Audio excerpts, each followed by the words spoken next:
Does the science in your favorite shows and movies pass the test? We'll discuss this week on Planetary Radio.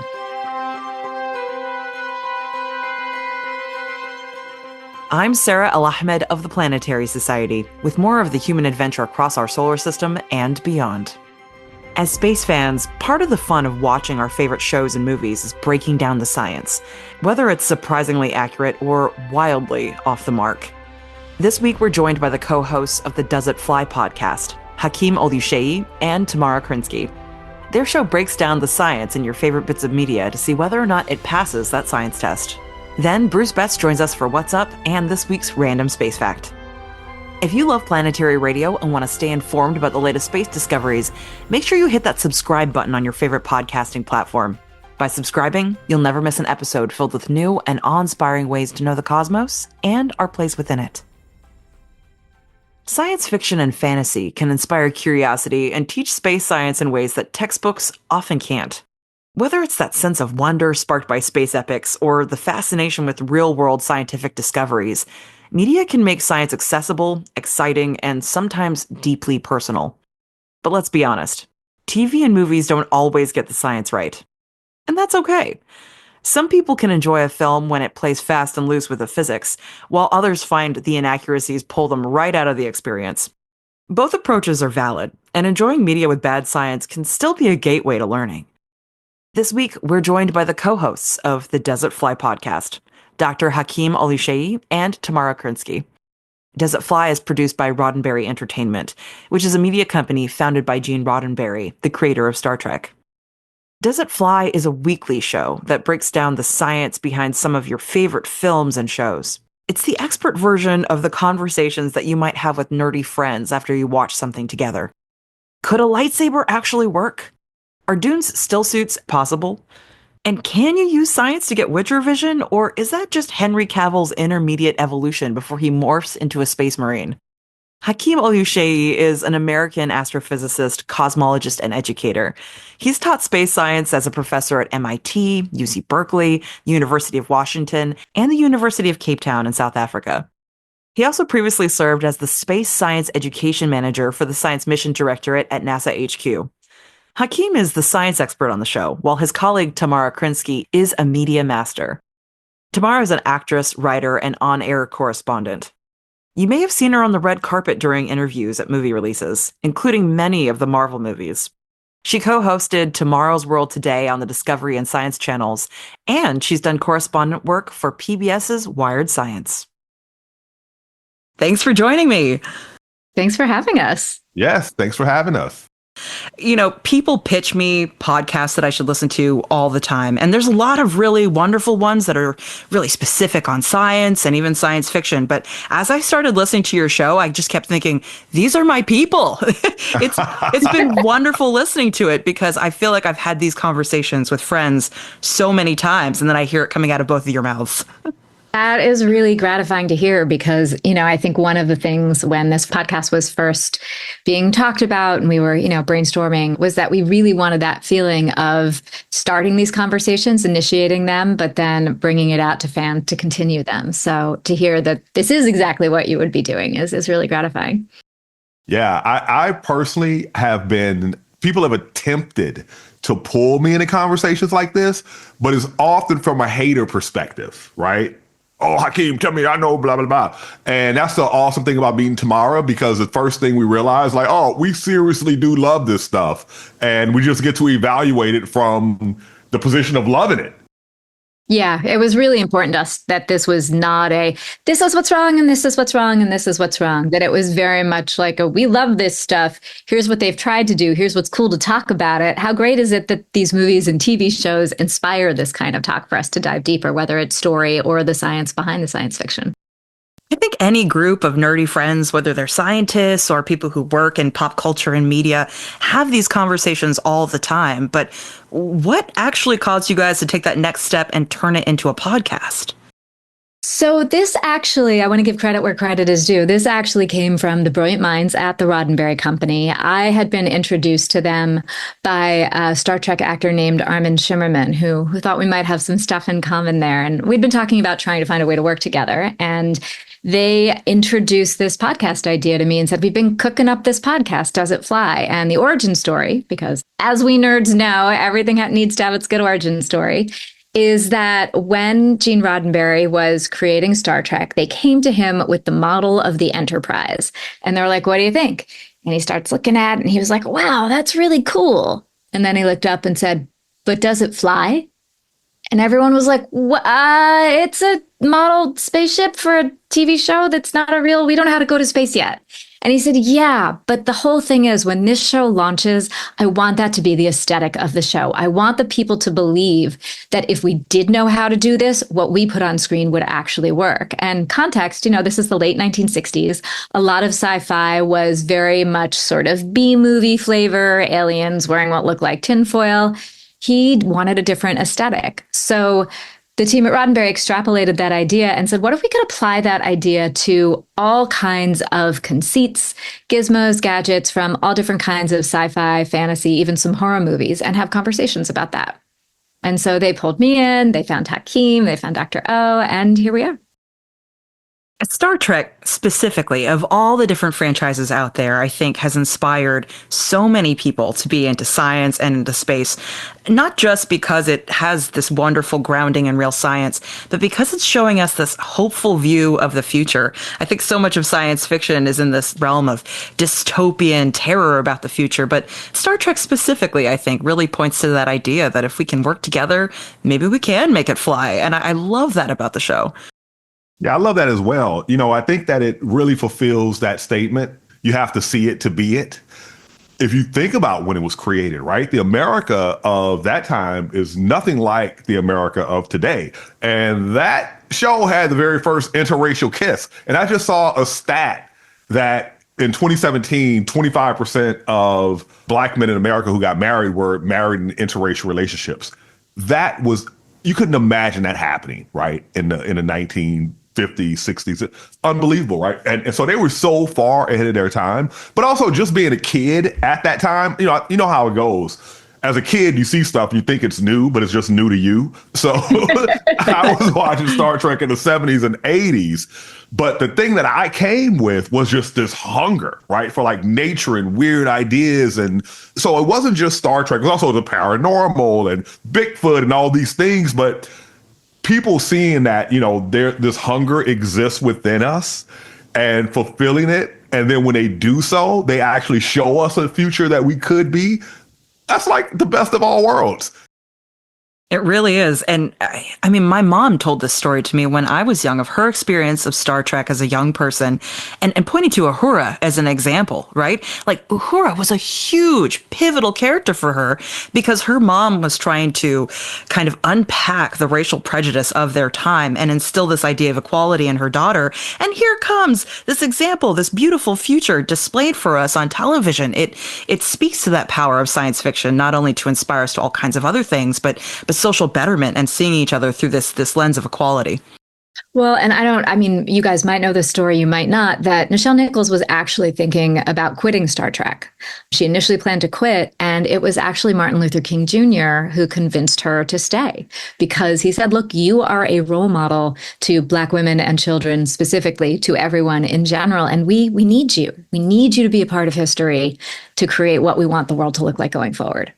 Yeah, I actually wondered that when I was watching, because I had heard that before.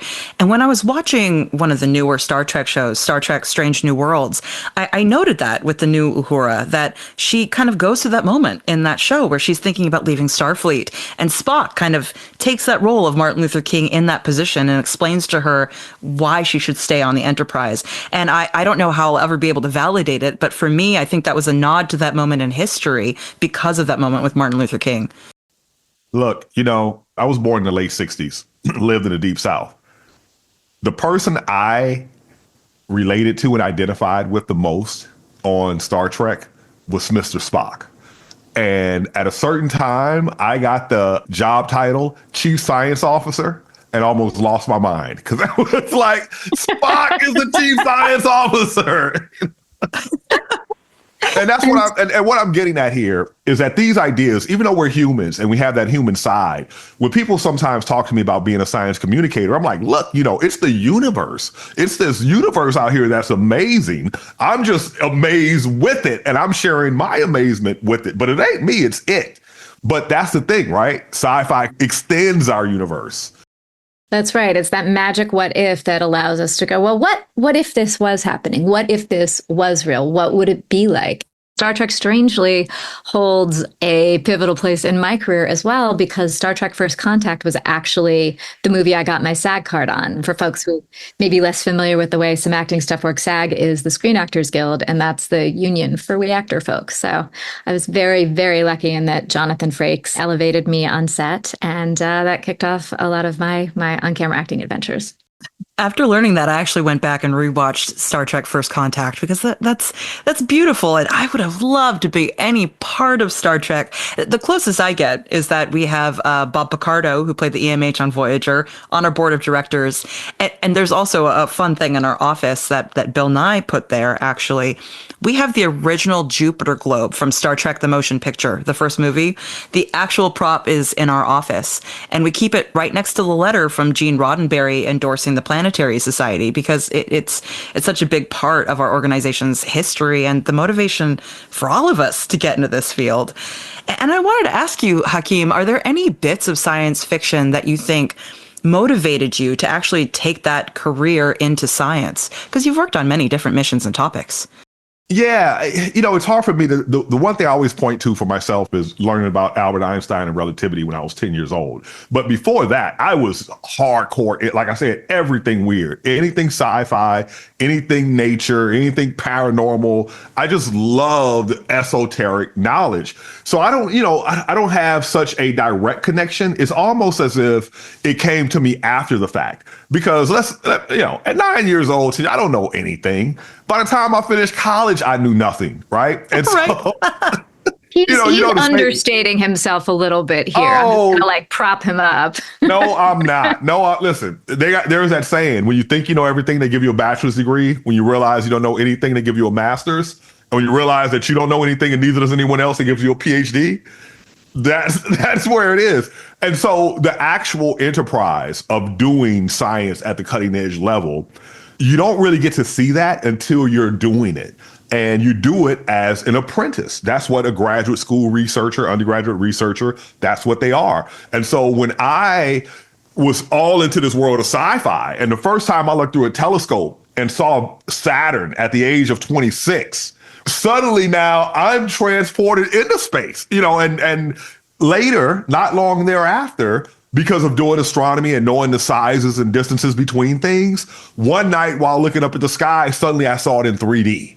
And it was like, whoa. And that moment, the moon was so big because I knew it was like 65 Earth radii away, right? And so seeing how big it appears in my sky relative to how far away it is, that made me see it as this massive, giant moon, right? And then looking at Jupiter far beyond, on the opposite side of the sun, that thing is humongous. So yeah, the doing science was almost like the fulfillment of the wonder that sci-fi created in me. I wanted to ask you, Tamara, so you are steeped in the world of pop culture. You're the pop culture expert for the show, but also clearly have a passion for science with all the other things that you're doing. What do you think came first? Because you started acting at a very young age. Do you think you had this idea, this passion for science, or was that kind of a result of what you were exposed to during your early acting career? No, it was really a parallel path. So when my dad is a huge nerd, and to me, that's a badge of honor. So he was a big Star Trek fan, Battlestar Galactica, the original one. So I spent my childhood stealing all the Asimov books from his shelves. And so things like I, Robot were seminal in my understanding and love for science fiction. And what I really loved was that you could read these stories, but then reflect on what was actually happening in the world around you, by putting distance, by setting something in the future or in a different kind of world, you could sort of almost disguise a question about our world. And I think good sci-fi does that well. So that's what I became fascinated by. And I would make my parents wake me up at 2 a.m. to watch eclipses in the backyard in New Jersey. And they, would let me like blow things up with a Bunsen burner in the kitchen by mixing chemicals and turning flames pink and all kinds of things like that. So I really loved all of that. But at the same time, I was singing and trying to dance. I would describe myself as a person who moves well, but not a dancer. Musical theater fans will know what that is. But I was doing all of that. And then I went to a performing arts high school. And I figured out pretty quickly that I didn't have the patience to do the science, but I was constantly fascinated by the what ifs of it. And I, luckily, because of my dad, I never grew up with the idea that, science and math was for boys and English and storytelling and all of that is for girls. However, what I did grow up with because of just culture at the time was the idea that you're either a math science person or you're a creative person. You're an artist, you're a words person. And once I chose the arts as my pathway as a career, I very much kind of put the science aside because I had this belief, no, you don't get to do both. But then what happened was it all came back together once I started working professionally. I found myself constantly drawn to projects that had science themes. I wrote a one-person show about stem cell research and just all kinds of things like that. And that eventually is what led me back to the path of finding a way to combine these two loves of mine. That explains so much of the heart of this show, I think, right? Because clearly it has the power to inspire people, but you're meshing worlds in a way that I think classically a lot of media hasn't done. You're taking this very kind of thoughtful tactic with these things, but you're not picking them apart, as you said earlier. You're doing it with love, which I think is really key in a lot of these things. People come at this media with this feeling of like, it's either scientifically accurate that it's okay for me to like it, or it's right out. But I think it's okay to love things that don't get it perfect. And that's what the show does really well. Yeah, one of the innovative things that I love that the producers came up with in the format of the show, if you look on YouTube or somewhere, you're going to find people that are like, oh, let me explain this show, right? What's going on with the science of the show. And having this show in the form of a conversation between two nerd geeks, right? And when I first met Tamara, she was already on board. I was the second person to come on to the podcast. So I looked her up and I'm like, man, she is smart, which I love, right? And so I literally forget that we're doing the show every show.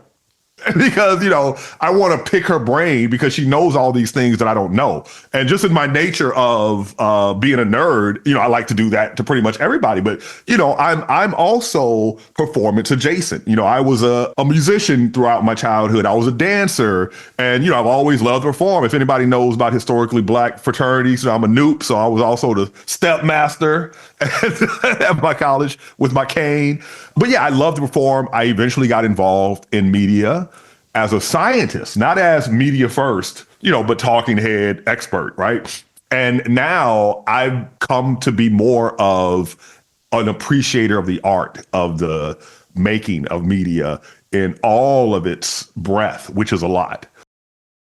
I like the way the show is structured to kind of lay the groundwork for this because, you're coming at it from the does it fly perspective, but specifically you start with the science, you go into the story, and then you got to see whether or not it passes the vibes check. Why do you think those are three powerful ways to look at a bit of media when you're trying to gauge its science? Well, I think that part of it is the desire to make sure that what people are watching or listening to, because this is both a video podcast and a shout out to our editor, by the way. He does amazing graphics and always finds really fun ways to sort of punctuate what we say and add some humor to it. But it also works really well as an audio podcast. And, we wanted to make sure, no matter what format you were watching it in, that there was a roadmap to follow it through, because Hakeem is often introducing things that listeners may be unfamiliar with. And, I love that he is always very, very welcoming when I'm like, wait, hold up, I don't understand that. And vice versa. I really like to bring a lot of the behind the scenes into our talk about the story and how things are made. I spent a lot of years programming film festivals. And so I've got a deep, deep appreciation, not just for the talent, the acting talent that you see on screen, but all of the craftsmen, the craftspeople that create our sets, our costumes, editing, the way sound is used. And so being able to bring that in is a privilege. And, but there's things I'll mention and I can be like, wait a minute, what is that? So, in this, like Hakeem said earlier, we get to have a conversation. I love that we've developed this trust with one another that we can each feel very welcome to say, wait, hold on, explain that more. I don't get that. Tell me more about that. And we get to delve deeper. So by presenting the science first and giving a grounding of what it is, then we go into the story. And to be really clear for folks who may not have listened to the podcast yet, I'm not saying whether the story works or not. We're coming at it specifically from the perspective of whatever conceit we're looking at. So maybe that's a still suit from Dune. Maybe it's a lightsaber. Maybe it's the ability to pass trauma from the movie Smile, and sort of more of a mental health thing, more of a psychological look at something. So how does that work in the story? How does it act as an engine for storytelling? Do they follow the rules, the what if rules that they've set up? One of the things that I really love as we've recorded more and more of these is in the vibe section, we've been able to really expand what that is. So I think, Hakeem, let me know if you agree. When we first started, it was very much like, okay, the science maybe works, the story maybe works, but does it feel great? Is it just fun to watch? And now we've taken it and expanded these questions. And I always think about when we did our Transformers episode, instead of just being like, well, does it work to turn robots? How does that feel? Is it fun to watch? We actually were like, our vibe check here is it a good thing or not a good thing to turn children's toys into movies? Does that stifle imagination? We got to have this whole really cool conversation about how to build children's imagination and what is helpful and not. I think that's a great way to break it down, because I think so often we can get caught up on this idea, right? The science of this thing is horrible, and therefore I shouldn't like it. But there are so many powerful stories that we rob ourselves of. Yeah. Do you find that there's a line for you where like the science can be so bad that you truly can't appreciate a story? Well, look, sometimes what is the science of the science, right? So, how you frame the science, I'm thinking of it as what strikes me immediately when I see, okay, we're going to talk about this. I'm typically inspired by a couple of directions to look at it from, scientifically. And, I got a show to do. I got a discussion to create. I'm not going to, we can't do that when I'm up to the challenge. And you have to make it work. And sometimes if they don't really make it, deliver it within the show in a way that can work in the world, I will go into an analysis of how could you make this work in the world?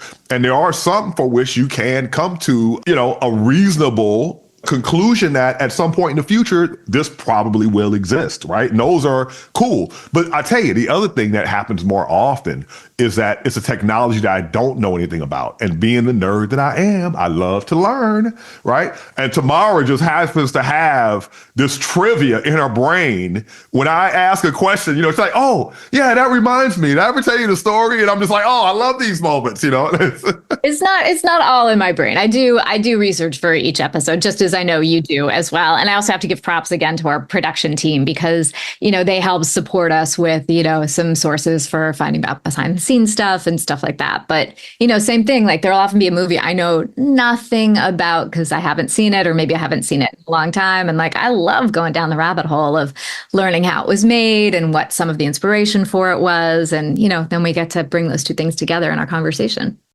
So as Hakeem said, I was brought on first and then he was brought on, and we did a couple of test episodes before we ever, published anything, just to like get into the groove, kind of figure out this structure. And when I knew the show was going to work was actually one of our very first test episodes. I think I'm allowed to say this. We did a test episode for Men in Black for the flashy thing that makes you forget your memory. And I was like, how's he going to talk about this? I'm so curious. And what was so cool was that Hakeem came on and he was like, all right, how does this thing work in the movies? Well, they take it, and if people remember, it's sort of a cylinder-like device with a red light, and they flash it in your eyes, and that's what causes you to lose the memories. And the folks don't want you to remember the things that supposedly you didn't see, like aliens. But he approached it as, so they flash it in your eyes. So that tells me that this has something to do with the connection between vision and the brain. So that's where I want to start. And I was like, this is totally going to work, because he was able to take something that felt very sci-fi, but break it down and bring it back to something that we all relate to every day, which is, let's talk about the science of vision. Let's talk about the science of memory, and then build it up from there. And I was like, oh, we got a show. And you guys do such a great job. And there's so many amazing topics to cover. I feel like you guys have, even in single episodes, you'll pick a specific thing within a franchise, say, the still suits on Dune. But there's so much you can expand on in other shows. And I know you've said in past episodes that you're hoping to come back around to those topics at some point in the future. What is your vision for the future of this show? How many episodes do you think you're going to go for? Ooh, so we're looking at almost, we come out once a week, and, we plan a year ahead. So thank goodness we're like 2025 is going to exist. That's right. We did get confirmation that we are going to be doing this again in 2025. And we've been told the goal for 2025 is 40 episodes. Oh, that's fantastic. So I've got a lot to look forward to then. What are you hoping that your listeners take away from the show? Is it just that you want them to know more about the science of the worlds that they're into? Or are you trying to inspire them covertly to do more? I love educating about the natural world, the way things work, the way technology works. And I love that I have a way of speaking, people tell me, that doesn't make it all intimidating or make them feel dumb. They feel like they're getting it. So I like to say that people always tell me, Hakeem, I thought I was dumb until I met you. So, right. They're like, I didn't know. What they say to me is, I didn't know I could understand this stuff. I didn't know how cool it was. And now I have an appreciation of it. And I think maybe I can even go and do it. So for me, that's been almost a mission for this entire century, right? All of the 2000s. And not only that, I also feel that I like to reach as many different communities as I can. And science, I've always felt like science communication needs to lighten up. There's a lot of, and it's happening widespread, right? We're in that era now, post-pandemic. It's no longer everybody going to awe, I'm so intelligent, I talk funny kind of route, right? Now people are being themselves and communicating science. And, I feel like, one of the things I like to point out to people is that I've never seen in popular media a popular science communicator with a deep Southern accent. Okay. And so as a Southerner myself, who I did change the way I speak to be understood, because nobody understood me when I left Mississippi. I feel like I represent something. I represent a lot of people who see me in this role. And again, it's that if you see it, you can be it sort of thing. And I'm helping others. And what I've come to find out is whatever it is about me, it's not as narrowly defined as what a person's minds typically go to. I'm consistently taken aback by someone who I would think of as very different from me, who tells me how much they relate to me. It's a really powerful thing, because so often I think people, as you said, they kind of put themselves in this box, Tamara. Like it's either I'm a science person or I'm an artist, or, I've literally in my experience teaching children in particular, had kids walk up to me and be like, I can't be a scientist because insert reason here. I'm not smart enough. I'm a girl. I don't wear glasses. I've even heard that one, right? So anything we can do to disabuse people of this, like, we're all just people, man. Right. Yeah. Well, exactly. and I think what as people do we all have in common? Stories. Every single culture on this planet has stories, and we all have these different, amazing, grand traditions of storytelling that manifest in so many ways, but it all comes back to telling a tale. And I think for me, I really hope that people take what we sort of put out there in the world, and just that it helps it harness their power of imagination. I do really think there is something magical about those two words, what if? And, as someone who grew up loving science, but didn't want to be a scientist, yet has such an appreciation for the work that is done in science and tech, and then how it affects our culture, I think it's important that not everybody has to be a scientist, but I do think that appreciation for science and for truth and for the pursuit of knowledge is really important. And look, you're going to have kids who get into physics class and are immediately amazed, and you're going to have kids who fall asleep. But if the kid who falls asleep can go see Interstellar and be like, oh, that was cool. What was going on with that black hole thing? And they Google it, and suddenly they're down the rabbit hole, even if they learn just a little bit. If, I was watching, we watched The Wild Robot over break, which is an animated film, and it is not a heavy-handed film about science or climate or anything like that, but there are just a couple of shots where it very subtly shows how the world has changed because of some climate issues. And again, it's never even really spoken about, but it just sort of registers and makes you go, why was the Golden Gate Bridge all flooded? What was going on there? That's a big flood. Oh, that's interesting. And then why did that flood? What happened? What happened? So if culture can lead you to ask questions about science and become just a tiny bit more scientifically literate, if it can act as an on-ramp for that, that to me is beautiful and important. But underneath all of that, a core belief of mine is indeed that pop culture can be a gateway to greater scientific understanding. We'll be right back with the rest of my interview with Tamara Krinsky and Hakeem Oluseyi after this short break.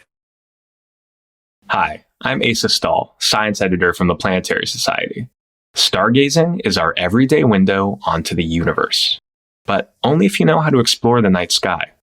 Join me in a new online course from the Planetary Society, where we'll discover the wonders waiting to be seen overhead.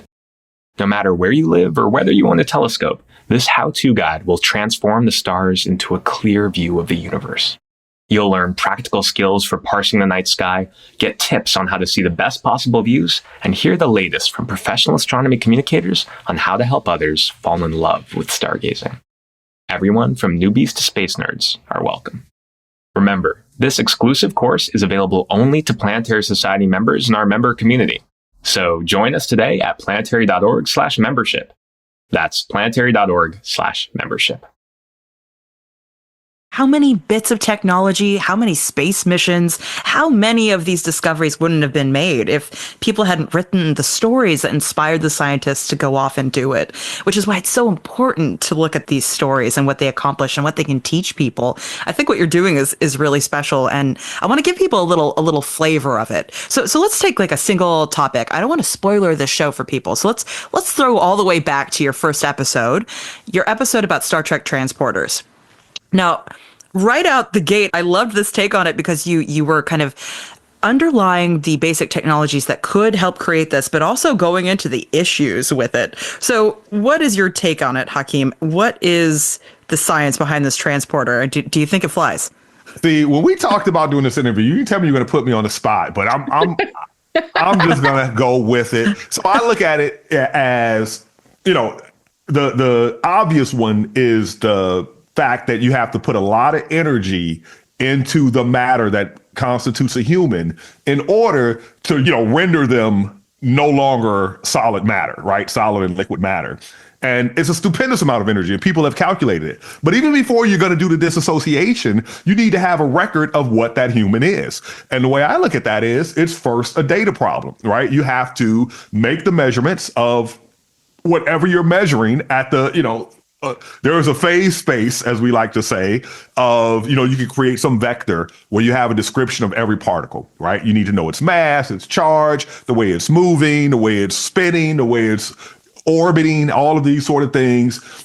And then you need to say where it's arranged spatially. And, even if you do all that, when it comes to the brain, how do you know that you are capturing memory, right? Because it's a dynamical process, okay? So just reconstructing the neurons does not give you the actual memory. And the other thing I look at is that, which everybody gets to ultimately, is like, is this a cloning device? Like, it's not really, you're not really transporting the person from here and there. That person no longer exists. You just basically rendered them. They've been E = MC². right? And somehow it's been confined, and that information of what they are is transported and reconstituted. And the other thing about it is, why do I even need their specific energy? Once I do that reading, if I have the ability to reassemble matter any way I want, hell, I'll just do that using the sand. Well, this might not have enough stuff. The soil. No, the soil and a tree. All right. I had that thought while I was listening to the episode. Two things. One, it's basically an immortality machine if you use it correctly. Yeah. What's stopping you from just saving that data and then printing someone out as you would with a replicator, right? You made that connection between the two technologies. But maybe the answer therein lies with the data storage problem. Maybe they simply just don't have enough data to store not just the physical bodies, but as you said, the complexity of the brain and how consciousness works. Well, and that actually becomes an episode at play in Strange New Worlds in the first season. Oh, do they? Yeah, I don't want to say anything more for people. I don't want to spoil anything. But yeah, that general idea comes up. But when we did the data problem, when we discussed it, the next thing we talked about is how technology jumps forward. And given the way that computer chip manufacturers and software manufacturers have now gone, people like or organizations like NVIDIA to keep Moore's law climbing, right? Our computer power increasing. Now we got the darn Google quantum chip, Willow.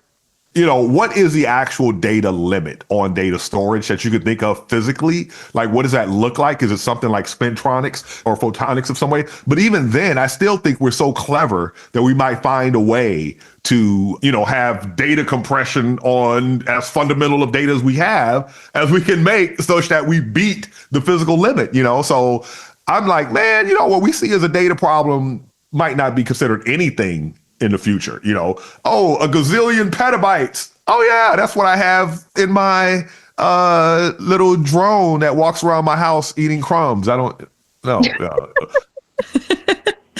Well, I love what you pointed out in that episode, Tamara, about the transporter, not just the science of the thing, but the reason storytelling wise, why they invented that as a conceit in the first place. That was such a wonderful insight.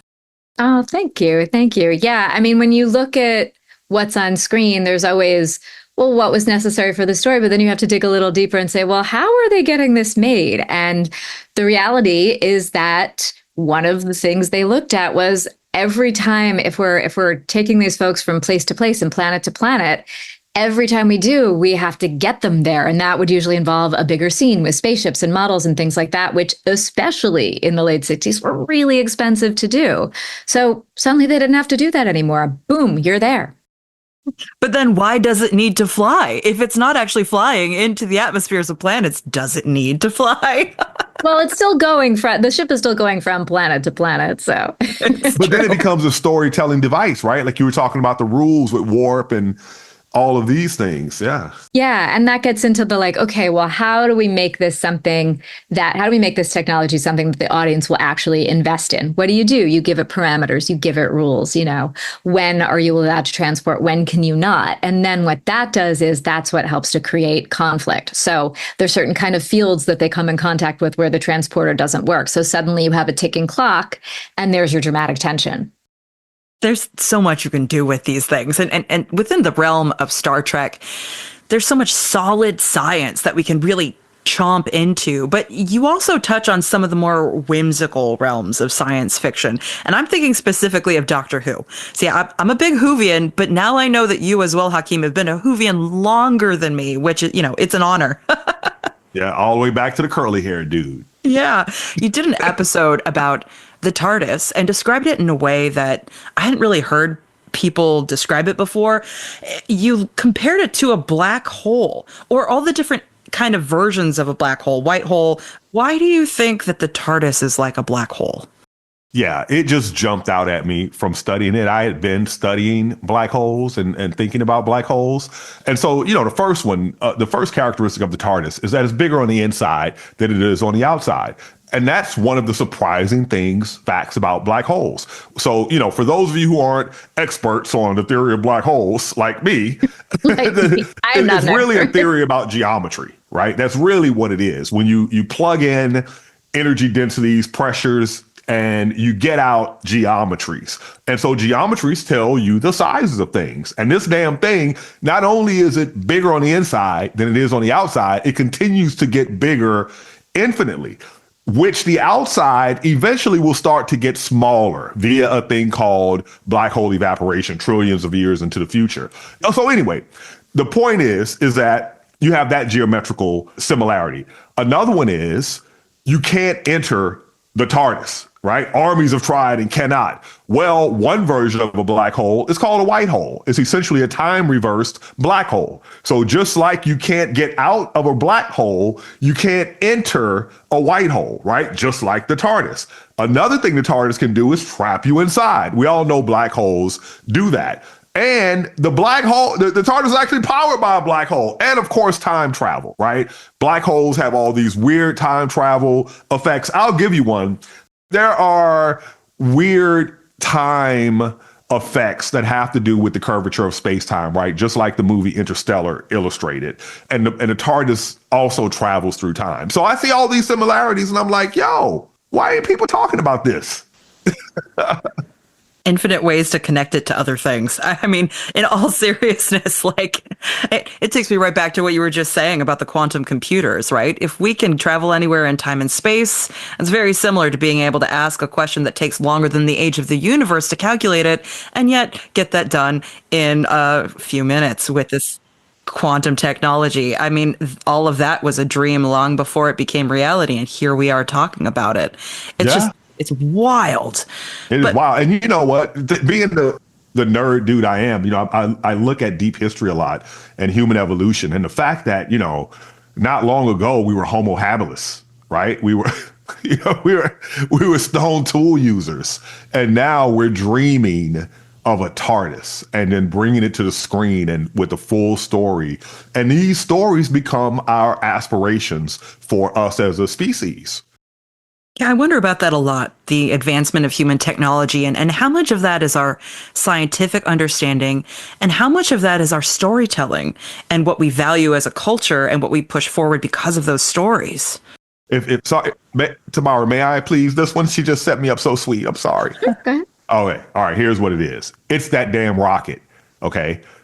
When we did the rocket episode, the rocket was first conceived of by Hero of Alexandria in the times BCE. All right. I know he discovered the law of reflection in 60 BCE. I don't know when he did his little steam motor. And you know how long it took for it to become an actual useful military device? Late 18th century, early 19th century, right? In the War of 1812, the first time they were used in European war. Before that, it was in southern India. And then the whole idea of thinking about using it to go to space didn't occur until the 20th century. So it literally took 2,000 years from the inception of the technology for the culture to catch up and see its promise. And I'm gonna address it from sort of a different perspective. So I just got back from Washington, D.C., where I was at a conference doing some script writing and some voiceover work that was all about the future of high school education. And one of the speakers there is Mark Bamoudi Joseph, he's a performer and he's the vice president for social impact at the Kennedy Center. And I jotted down something that was part of his piece because I just thought it was so beautiful. And it actually dovetails really well with the question that you just asked. But he was talking specifically education. But for me, it looks into this idea of protopia and what's next. So he said, we're not here to arrive at the impossible educational utopia, but to strategically, lovingly, and creatively begin to describe an adjacent possible, what is within our reach and also necessary to achieve before we get there. For instance, we couldn't go from methane to the wheel right after the Big Bang. We couldn't go from first utterance to Octavia Butler, or from the Garden of Eden to Beyonce, although she is as both evolved and as primordial as it gets. In between these giant leaps are smaller evolutionary steps. And I think storytelling, isn't that beautiful? It's beautiful. I think storytelling is something that helps us take those steps. Well said. You guys have been on this journey for the last year. You've got another year planned. What would you say are some of your favorite moments of putting the show together over the time that you've been working together? Honestly, I love when we get to see each other in person. We had done some stuff in person during that sort of test period I mentioned, but then we've been doing this all remotely, and we finally got to hang out at Comic-Con this year, and that was a blast. Yeah, I feel the same way. Getting to know Tamara well, getting to know our producers and writers and those folks well, and they're the adjacent podcasters like yourself, right? The hosts that we've gotten to know. And it's really just a community of people, right? It's a nerd geek community, the folks at Den of Geek that we've gotten to interact with and see how they do their thing and become a part of it. And that's been really cool. Yeah. And then honestly, I get to have my own personal science teacher. So that's been a thrill for me. Whenever I'm in doubt, it's like, Dr. O, what's happening? What's going on? Break this down for me. Well, hopefully in the future, we bump into each other at Comic-Con. I think as fellow nerds, it's quite possible. And thanks for everything you're doing to try to share the joy of science with people through what I think is a really accessible medium. It's really, really entertaining to listen to. I learn something every single episode, and I deeply encourage people to check this podcast out. I don't just mean this as someone who's having you on the show, but I'm genuinely a fan now. So thank you. Oh, thank you. Well, thank you so much. Thank you for having us on. Thank you for helping us spread the word about the show. The Planetary Society is so well respected and has so many fantastic listeners. So thank you for bringing us into your community. Thanks so much. So this week's homework assignment is to start a conversation about a bit of sci-fi tech and see what happens. I'm just kidding, but science teachers, if you're listening, I think that might be a good prompt. You can find the Does It Fly podcast on their website, Apple Podcasts, and Spotify. So, last week you may have noticed that we opted to rerun a previous show. As I shared at the top of that episode, our staff was deeply impacted by the fires here in LA in January 2025. Our headquarters is located in Pasadena, just south of Altadena, a beautiful city that was ravaged by the Eaton fire. I'm sad to share that many of our staff members were displaced, and some, including our beloved Bruce Betts, lost their homes. It's a difficult situation, but Bruce has been on Planetary Radio for 22 years. He's never missed an episode, and so help us, he's not going to miss this one. Hey, Bruce, it's good to see you again. Hi, Sarah. Good to see you. This is not the topic of the show, but we've had a ridiculously harrowing 2 weeks, and you in particular, I think. You've been through a lot. Do you want to share? Sure. Well, we lost our house in the Eaton fire. All of the people and all the dogs, we got them out safely and far ahead of the fire, taking everything. But we have insurance, and we have people around us supporting us and making our life easier than most people. But it's just stunning, the destruction that occurred. So sorry to hit a negative topic, but it's kind of on my mind for some reason. But I mean, the neighborhood's just gone. It's just gone. There are 10,000 structures roughly that were burned in that fire alone, the Eaton fire in the Altadena area. So anyway, we go on. The important things survived, which is the people and the doggies. And we've just had an outpouring of goodwill from those Planetary Society employees. They're just so darn nice. And in this case, it's really nice, as well as family and my sons and everything. So it's one of those situations which, fortunately, I don't wish anyone to experience. But when you do, it's a touching example of the people who are good. There's a lot of good in the world. I am just so glad that you and the puppies and everyone are okay, and that our staff made it through. But yes, I just want people to know out there that we didn't go dark for a week for no reason. It has been really challenging, and there are a lot of people in this area, particularly the space community, that have been really hurting during this time. Like over 200 workers at NASA's Jet Propulsion Laboratory lost their homes. So while the facility is still standing, it's going to be hard for the space community in LA to kind of get back to normal. So, bear with us. There's also just a lot of good, happy stuff in space to keep us looking up. I'm so glad you're okay. And thanks for being back on Planetary Radio literally 2 seconds after all that happened, but we can't break your streak. You've been doing this for 22 years. I know. That was the only work message I sent was to Sarah. It's like, don't do a show without me. I can't lose my streak. I can't lose my streak. I got over 1,000 shows in a row. Never, Bruce. Someday I may lose my streak and stop doing Planetary Radio, but today is not that day. Lord of the Rings for him.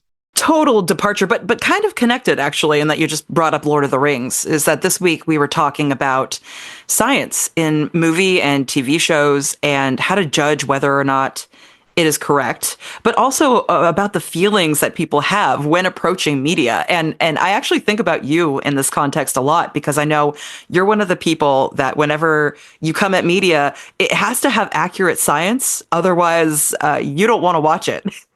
Yep. Why do you feel that way? Why do I feel that way? Because science. I'm consistent, but maybe a little complicated in my views. So if they don't even try, and they're just doing a fantasy thing, and Star Wars, I'm in.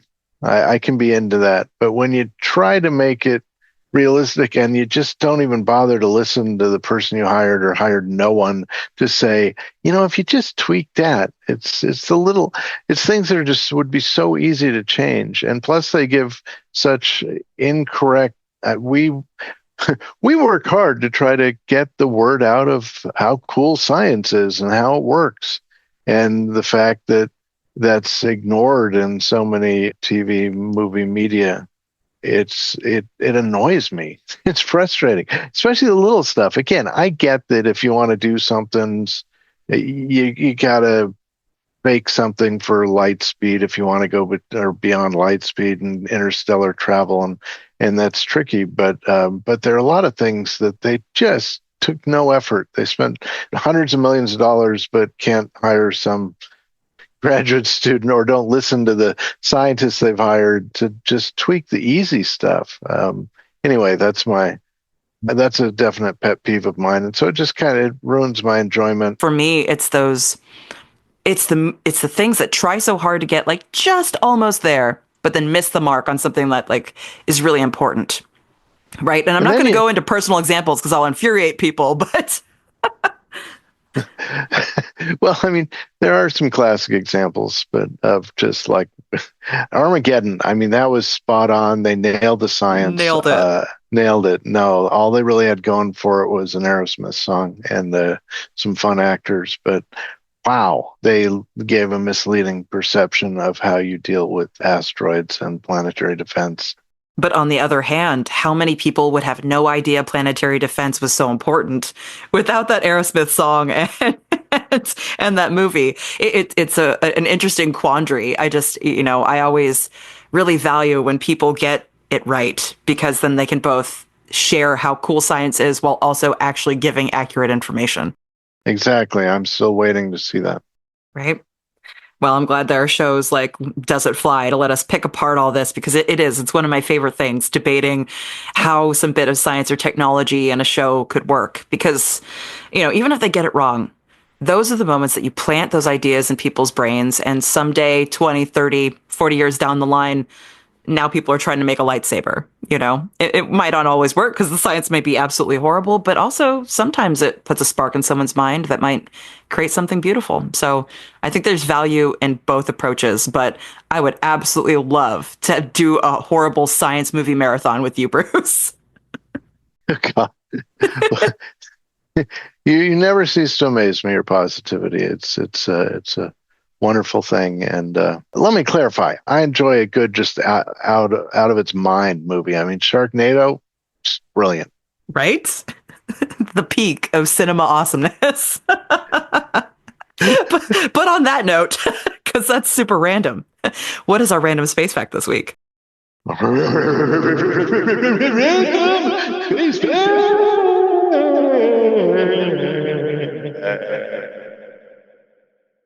Well, something that's been on my mind. People often ask about Titan. Titan's got natural gas everywhere, methane and ethane. But you know what? You're not going to be able to get that to burn. because there's no oxygen essentially hanging out.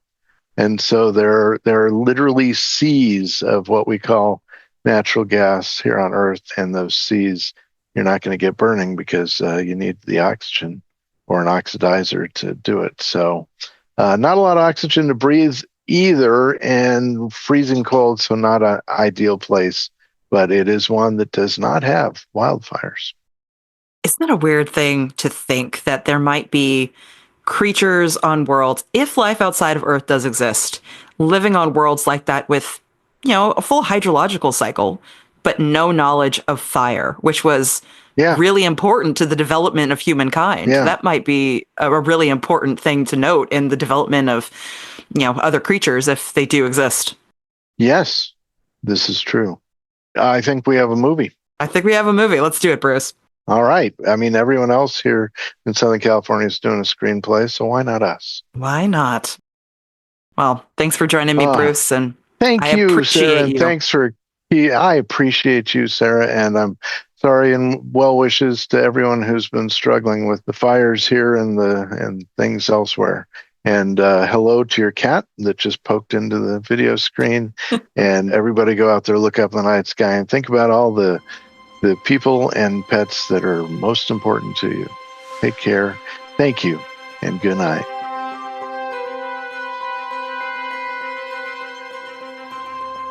We've reached the end of this week's episode of Planetary Radio, but we'll be back next week with Matt Kaplan's heartfelt adventure to NASA's Jet Propulsion Laboratory for the dedication of the Ed Stone Memorial Trail. We had to hold off sharing that this week to see how JPL fared during the LA fires, and I'm happy to report that the facility is still standing. Our hearts go out to everyone who's been impacted by these fires, and we're so grateful to our Planetary Society coworkers, all of our members, and our supporters for helping us during these really difficult times.